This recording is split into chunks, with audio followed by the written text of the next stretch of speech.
আজকে আমরা কথা বলছি মতুয়া ধর্ম নিয়ে। মানে ১৯ শতকের বাংলায় শ্রী শ্রী হরিচাঁদ ঠাকুর কেন এই ধর্ম প্রতিষ্ঠা করলেন সেই বিষয়টার গভীরে একটু যাব আমরা। আমাদের কাছে যে তথ্য আছে তা দিয়ে বোঝার চেষ্টা করব নমশূদ্র বা তখনকার দলিত সম্প্রদায়ের সামাজিক মুক্তি, তাদের জাগরণে এই আন্দোলনের ভূমিকা ঠিক কোথায় ছিল। দেখুন, সেই সময়ে বাংলায় বর্ণপ্রথার জন্য দলিতরা যে কি ভীষণভাবে নিপীড়িত হতেন তা তো আমরা জানি। এই অবস্থাতেই তো মতুয়া ধর্মের উত্থান। এর প্রথম আর সম্ভবত সবচেয়ে গুরুত্বপূর্ণ কারণ যদি বলি, সেটা ছিল সামাজিক সমতার ডাক। মানে হরিচাঁদ ঠাকুরের মূল লক্ষ্যই ছিল অস্পৃশ্যতা দূর করা, সবার সমান অধিকার। আচ্ছা, এটা কি শুধুই একটা আদর্শের কথা ছিল, নাকি এর কোনো বাস্তব প্রয়োগও আমরা দেখতে পাই? না, এটা শুধু আদর্শের কথা ছিল না। এটা ছিল ওই সময়ের যে ভয়ঙ্কর কঠোর বর্ণ ব্যবস্থা, তার বিরুদ্ধে একটা একেবারে সরাসরি পদক্ষেপ, একটা চ্যালেঞ্জ। ১৯ শতকের বাংলায় নমশূদ্রদের মতো দলিত সম্প্রদায়, তারা তো সামাজিক বা ধর্মীয় কোনো অধিকারই পেত না প্রায় পুরোপুরি বঞ্চিত ছিল। তো মতুয়া ধর্ম যখন বলল যে মানুষ হিসেবে সবাই সমান, সেটা শুধু মুখের কথা ছিল না। তাদের যে ধর্মীয় আচার অনুষ্ঠান বা ধরুন একসাথে মেলামেশা, এই সবেতেই ওই সমতার ব্যাপারটা আনার একটা চেষ্টা ছিল।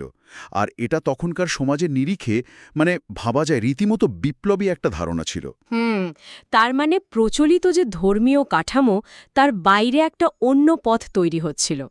এখানেই তো আসছে ওই প্রান্তিক মানুষদের আধ্যাত্মিক জাগরণের বিষয়টা, তাই না? কারণ উচ্চবর্ণের নিয়ন্ত্রণে থাকা মন্দির বা আচার অনুষ্ঠানে তাদের তো ঢোকারই অধিকার ছিল না। ঠিক তাই। আর ব্যাপারটা শুধু ঢোকার অধিকারে ছিল না। ওই যে মূলধারার হিন্দু ধর্মে যেরকম জটিল শাস্ত্রজ্ঞান লাগে বা খুব হর্চা সাপেক্ষ আচার অনুষ্ঠান, সেটাও দলিতদের জন্য একটা মস্ত বড় বাধা ছিল। মতুয়া ধর্ম কি করল? ঈশ্বরের কাছে পৌঁছানোর একটা অনেক সহজ সরল পথ দেখালো, সবার জন্য খোলা। এখানে ওই শাস্ত্র বা পুরোহিতের থেকে ভক্তি, সৎ জীবনযাপন আর সমাজসেবা, এগুলোর উপর অনেক বেশি জোর দেয়া হলো। আর এই যে সহজলভ্যতা, এটাই প্রান্তিক মানুষদের মধ্যে একটা আত্মবিশ্বাস জাগিয়েছিল যে হ্যাঁ, আধ্যাত্মিক মুক্তি তাদেরও নাগালের মধ্যেই। আচ্ছা, আর এই যে আধ্যাত্মিক সাম্য, এটা কি সরাসরি বর্ণভিত্তিক যে বৈষম্য তাকে আঘাত করেনি? কারণ ব্রাহ্মণ্যবাদী আধিপত্যের ভিত্তিই তো ছিল ওই জন্মভিত্তিক শ্রেষ্ঠত্ব আর জটিল সব রীতিনীতি। অবশ্যই। এখানেই তো এর আসল গুরুত্বটা। মতুয়া আন্দোলন একেবারে সরাসরি ব্রাহ্মণ্যবাদী আধিপত্য আর তার তৈরি করা যে ভেদবুদ্ধি, উঁচু নিচু ভেদ, সেটাকে প্রশ্ন করল। এটা কিন্তু শুধু একটা ধর্মীয় সংস্কার ছিল না, এটা ছিল সামাজিক প্রতিবাদের একটা বেশ জোরালো রূপ। জাতিভেদ বলুন বা বর্ণাশ্রম প্রথা, তার যে গোড়ার কথা, তাকেই চ্যালেঞ্জ করা হয়েছিল। ওই যে বিখ্যাত কথাটা, হাতে কাম মুখে নাম, কাজ আর ভক্তির মাধ্যমেই মুক্তি, এই ছিল মূল বার্তা। কোনো মাঝের লোক মধ্যস্থতাকারী বা বর্ণের দোহাই ছাড়াই ঈশ্বরের কাছে পৌঁছানো যায়, এই বিশ্বাসটাই আসলে বৈপ্লবিক ছিল। তাহলে একদিকে আধ্যাত্মিক জাগরণ দেখছি, আবার অন্যদিকে বেশ জোরালো একটা সামাজিক প্রতিবাদও। কিন্তু এই আন্দোলন কি শুধু এইটুকুতেই থেমেছিল? আমরা তো জানি হরিচাঁদ ঠাকুর এবং বিশেষ করে যদি বলি তার ছেলে গুরুচাঁদ ঠাকুর, তারা তো শিক্ষা আর সমাজ সংস্কারের ওপর খুব জোর দিয়েছিলেন। হ্যাঁ, এটা অত্যন্ত গুরুত্বপূর্ণ একটা দিক।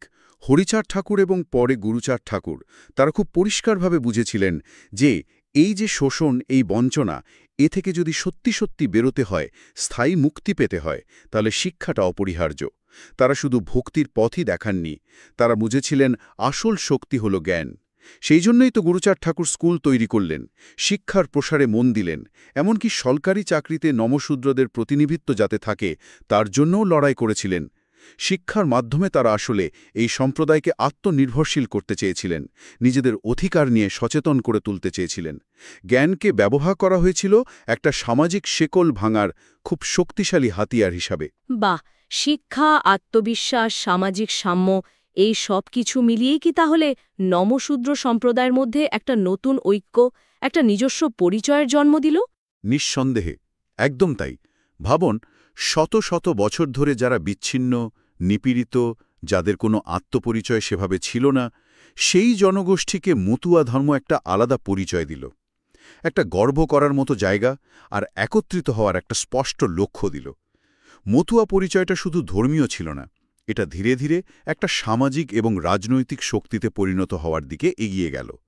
নিজেদের অধিকার আদায় করা, সামাজিক ন্যায়বিচার পাওয়া, এই সব দাবিতে তারা এই পরিচয়ের ছাতার তলাতেই একজোট হতে শুরু করলেন। আচ্ছা আচ্ছা, তাহলে সব মিলিয়ে যা দাঁড়াচ্ছে, মানে মতুয়া ধর্ম ১৯ শতকের বাংলায় শুধু একটা নতুন ধর্মীয় বিশ্বাস আমদানি করেনি, এটা ছিল আসলে বর্ণপ্রথার ওই কঠিন নিপীড়ন ভেঙে দলিত বা নমশূদ্র সম্প্রদায়কে সামাজিক সমতা দেওয়া, সহজ আধ্যাত্মিকতার পথ দেখানো, শিক্ষা দেওয়া, ঐক্যবদ্ধ করা এবং একটা স্বতন্ত্র পরিচয় দেওয়া, এই সব মিলিয়ে ক্ষমতায়নের একটা সামগ্রিক সামাজিক আন্দোলন। একদম ঠিক বলেছেন। এর মূলে ছিল একদিকে যেমন গভীর আধ্যাত্মিক উপলব্ধি, তেমনি কিন্তু খুব জোরালো সামাজিক আর রাজনৈতিক আকাঙ্ক্ষাও ছিল। এই আন্দোলনটা একটা পিছিয়ে পড়া জনগোষ্ঠীকে শুধু আশা জাগায়নি, তাদের নিজেদের পায়ে দাঁড়ানোর জেগে ওঠার পথটা খুলে দিয়েছিল। এই পুরো আলোচনা থেকে একটা প্রশ্ন কিন্তু মনে আসছে, মানে একটা ধর্মীয় বিশ্বাস বা আন্দোলন যেভাবে একটা সম্প্রদায়ের সামাজিক এমনকি রাজনৈতিক জাগরণেরও হাতিয়ার হয়ে উঠতে পারে, সেই প্রক্রিয়াটা আজকের পৃথিবীতে দাঁড়িয়ে ঠিক কতটা প্রাসঙ্গিক, বা ধরুন সময়ের সঙ্গে সঙ্গে এর চেহারাটাই বা কিভাবে বদলেছে, এটা নিয়ে হয়তো আমাদের আরও ভাবার সুযোগ রইল। ঠিক, এটা সত্যি একটা ভাবনার বিষয়।